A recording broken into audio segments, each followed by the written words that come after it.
बताइए, आप लोग जंतर मंतर पर आज पहुंचे हैं, क्या सरकार से मांगे और किन मांगों को लेकर यहाँ आए हैं?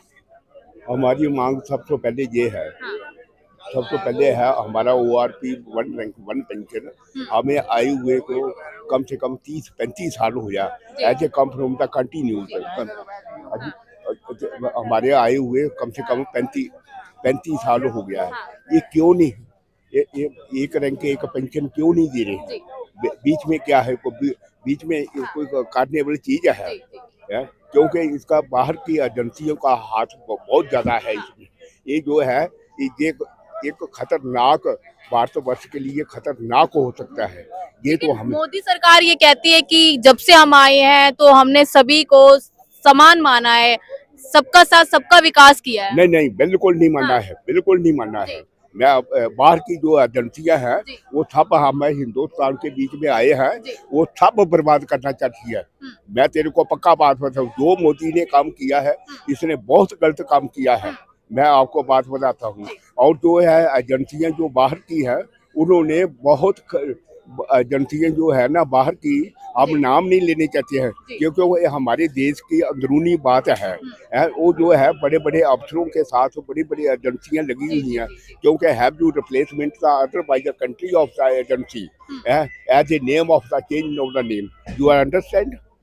इस वजह से जो है हमारे जो ये ORP का ये इस वजह से नहीं होने देते हैं। नहीं है तो ये नहीं होएगा, कुछ टाइम ऐसा आएगा देश विद्रोह चले जाएगा। मतलब ये जैसे कि दूसरी कंट्री में देश विद्रोह है, वही हिसाब इधर आ जाएगा। मैं तेरे को पक्का बता दूंगा, मतलब ICC know the determination not simple of it.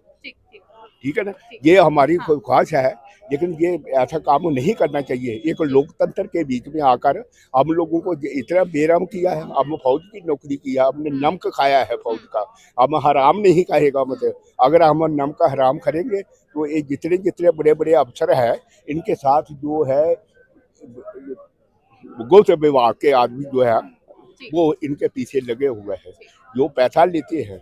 वो इस वजह से जो है ना, have you not given the corruption of India as a first will be president of राष्ट्रपति डॉक्टर जयकर हुसैन, राष्ट्रपति कितना है Rajendra Prasad, he tell us no pens no the corruption of India. ये आपके मैं पक्का बात बताऊँ, ये पक्का छोड़ दी हमारा जो है ना बाहर की एजेंसियां जो है, ये पक्का यही निकलेगा, क्योंकि 35 साल हो गया हमें इतने डिस्टर्ब करते हुए। आप क्या कहेंगे सर, जिस तरीके से सर की ये मांगे हैं कि जो हमारी पेंशन है उसको लेकर सुनवाई नहीं हो रही है, क्या कहना चाहेंगे सरकार से? पहले तो मैं आपका बहुत बहुत धन्यवाद करता हूं कि आपने हमें अपने विचार प्रकट करने के लिए इस मीडिया में हमें को मौका दिया है। हम सबका, मैं सूबेदार major honorary captain Sagar Singh, मैं सीनियर वाइस प्रेसिडेंट ऑफ सबका सैनिक एसोसिएशन डिस्ट्रिक्ट पठानकोट से आया हूँ। हमारी यूनियन के जो सब लोग यहाँ पर आए हैं, हमारी मांग ये है कि जो ORP 3 हुई है, उस ORP 3 में हमारे जो जवान JCO हैं वो 97% थे और जो अफसर हैं वो 3% हैं। इन्होंने अफसरों ने क्या किया, जो मोदी साहब ने बोला कि 90,000 करोड़ रुपया मैं ऐसे दिया वो दिया, जो 60% जो पैसा था, 60% जो पैसा था वो 3% अफसर ले गए, और जो 40% जो पैसा, मतलब 60% में से 40% बचा, वो सिर्फ जवानों को दिया।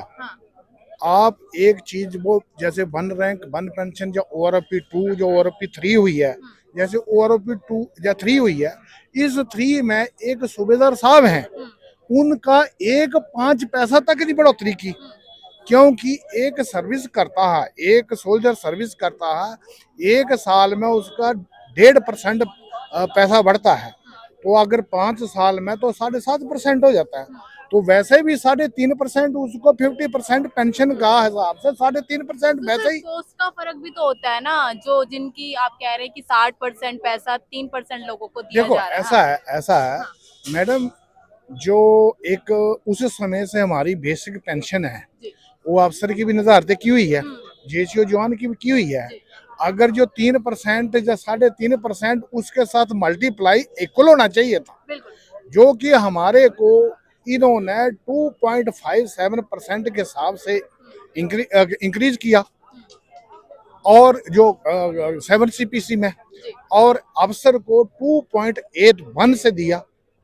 बराबर तो बढ़ जाने, उसी रेशो से बिल्कुल बढ़ना था। बिल्कुल उनका तो बेसिक वैसे ही बढ़ा था। जी अगर इक्वल हो जाती तो सभी की बराबर जानी थी, जी उनका भी उतना पैसा बढ़ना था। हम नहीं कहते कि गवर्नमेंट जो हमारी भारत सरकार है उनको दे रही है तो उनको भी दे, तो हमारे भी जी जी इक्वल देना चाहिए ना वो। जी बाकी ऐसा है कि डिसेबिलिटी, एक जवान हमारा लड़ाई में लड़ता है, हाँ उसका एक हाथ कट गया, बाजू कट गया, टांग कट गया, हाँ वो डिसेबिलिटी हो गया। जी मान लो 100% डिसेबिलिटी होगी, हाँ जो तनख्वाह है वो गवर्नमेंट ने तो लग दे रही है, परंतु अगर उसने अपना ट्रीटमेंट करना या इलाज करना है, उसको उसका भी अगर टांग कटा है, अफसर का भी एक टांग कटा है, जवान का भी उतना कटा है, तो उस डिसेबिलिटी के तो हिसाब से तो बराबर देना चाहिए ना। भेदभाव किया जा रहा है भेदभाव किया जा हाँ रहा है ना, ये हमारी मांग है कि अभी 8th पे कमीशन का जो अभी संगठन हो रहा है, इसमें भी हमारा जो पहले भी हमने ये मांग की थी कि जो रिटायर 3 सुप्रीम कोर्ट के जजों को नियुक्त किया जाए, उनसे हमारे को कुछ नहीं लेना। हम यही मांग कर रहे थे कि अगर हमारे साथ भेदभाव नहीं हुआ है तो वो उसका 3 महीने का उनको टाइम दो कमेटी को और जजों को, और वो दूध का दूध और पानी का पानी कर दें। आती हूँ, आती हूँ। हाँ, तो ये सर आप क्या कहेंगे जिस तरीके से अभी जो अग्निवीर योजना निकाली है और आप लोग जिस तरीके से जिस तरह से भर्ती होते थे, क्या फर्क है अग्निवीर में और आप लोगों में, थोड़ा सा बताइए। देखो ये सभी का अपने अपने सोचने का नजरिया है। जी मेरे विचार में ये बीजेपी का बहुत अच्छा पॉइंट है, हम्म, ये समझने की जरूरत है। हाँ क्योंकि इन्होंने बोला कि ये अग्निवीर है, ये पहले 4 साल के लिए भर्ती होगा, जी बाद में ये अभी इन्होंने अंडर कंसिडरेशन कर लिया। उनकी सर्विस जो है 7 ईयर के लिए कंसिडर कर रहे हैं। जी उस बच्चे को वो जब 4 साल के बाद में आएगा, he will be getting 21 lakh rupees after 4 year. जी जी thereafter he will be given graduate certificate। हम्म, अगर उसमें कैपेबिलिटी होगी, वो उसको रिजर्वेशन दिया गया है 21 अदर सर्विसेज में, वो अगर उसमें कैपेबिलिटी होगी वो सिपाही से आएगा आफ्टर 4 ईयर। मेरे में कैपेबिलिटी है क्योंकि मेरे पास ग्रेजुएशन का सर्टिफिकेट है, जी जी I can appear and face that बिल्कुल test, and I can that will be the good opportunity for me. मैं उस अपॉर्चुनिटी से मैं आईएएस भी बन सकता हूँ, बैंक में ले सकता हूँ, बीएस में जा सकता हूँ, सीआरपी में जा सकता हूँ। लेकिन सवाल ये उठता है ना सर कि जो 18 साल का बच्चा है उसको आप आर्मी में भेज देते हैं, क्या उतनी समझ होती है उनको? देखो हाँ 18 साल जो एज है बहुत अच्छी है, हाँ क्योंकि उसकी ग्रोथ का और उसका जो माइंडसेट है वो उसमें जिस लाइन में वो जाएगा उसको कैपेबिलिटी उसमें ज़्यादा होगी। जब वो 18 से 4 ईयर करेगा जी तो वो 22 ईयर के बीच में वो पेंशन आ जाएगा। उसके पास में 22 लाख रुपया गवर्नमेंट उसको देगी, 21-22 लाख रुपया देगी। उसमें कैपेबिलिटी है, वो किसी भी टेस्ट में अपेयर करेगा। अगर उसने बिजनेस करना है तो बिजनेस कर सकता है। और वो मेरी बेटी खुद है, मेरी बेटी ने बीटेक करने के बाद में अभी वो कम से कम 37 इंजीनियर उसके पास में एम्प्लॉई है। तो इसी प्रकार ही वो 18 साल में जाके ग्रेजुएशन की डिग्री लेगा। वो अगर जॉब ही करनी है तो बीएसएफ में डायरेक्ट इंस्पेक्टर लग सकता है, या किसी में रिजर्वेशन है उधर जॉब कर सकता है। हाँ छोटा सा वो छोटा सा ही है। देखो जो ये जो मतलब एक रैंक पेंशन का जो है ना, ये देश की जो है ये देश की बर्बादी करना चल रही है। मेरी को पक्का बात बताता हूँ आपको मैम, ये जो है कह ना, रहे हैं कि जब से भाजपा की सरकार है ये देश आबाद हो रहा है, देश तरक्की कर रहा है। नहीं बिल्कुल नहीं है। हाँ। ये जो है बाहर की एजेंसियां जो है हमारे देश के बीच में बहुत ज्यादा आ गई है। वैसे उन एजेंसियों का मैं नाम नहीं लेता हूँ। ये जो कौन सी एजेंसी है थोड़ा बताइए। लेफ्टिनेंट जनरल जो था सुखवीर सिंह, उसने 2015 में बोला था भाई मेरे को अमेरिका के बीच में मेरे को बोला भाई अमेरिका में आओ, वो बोलता है मैं नहीं जाऊंगा। उसका क्या कारण है ये बात बताओ आप। फिर वो के पात्रा जो था वो बहुत मतलब के पात्रा जो था ना आपके मीडिया के बीच में बहुत बोलता था, बहुत हैव जो थे स्पीकिंग होता के पात्रा वो क्या है where are you going now, वो भी एजेंडा था। हाँ जी। जो मांगे लेके आप लोग आए हैं, अगर सरकार इन मांगों को पूरा नहीं करती तो क्या करेंगे आगे? मैं आपका मैडम धन्यवाद करता हूँ। मेरी सबसे पहले ये है कि 2014 में और 15 में यहाँ पर जो है वो वन रैंक वन पेंशन का प्रोसेसन हुआ था। उसमें जो है मांग की हुई थी एमएसपी की, वो एमएसपी गवर्नमेंट ने लागू की, लेकिन हमारे फौजियों के अंदर भेदभाव करा, क्योंकि 2001 करने का क्या कारण है? अब मैं आपको बताना चाहता हूँ कि 1 जुलाई 2016 में से इन्होंने जो है लागू किया, लेकिन क्या किया, जो प्री मैच्योर रिटायरमेंट थे उनको छोड़ दिया गया, क्योंकि प्री मैच्योर रिटायरमेंट जो होते हैं वो उनकी अपनी एक निजी प्रॉब्लम में होते हैं, लेकिन उन्होंने सर्विस की हुई है 15 साल जो है वो सिपाही की पेंशन गवर्नमेंट की तरफ रखा जाए, उससे आगे नहीं होती थी।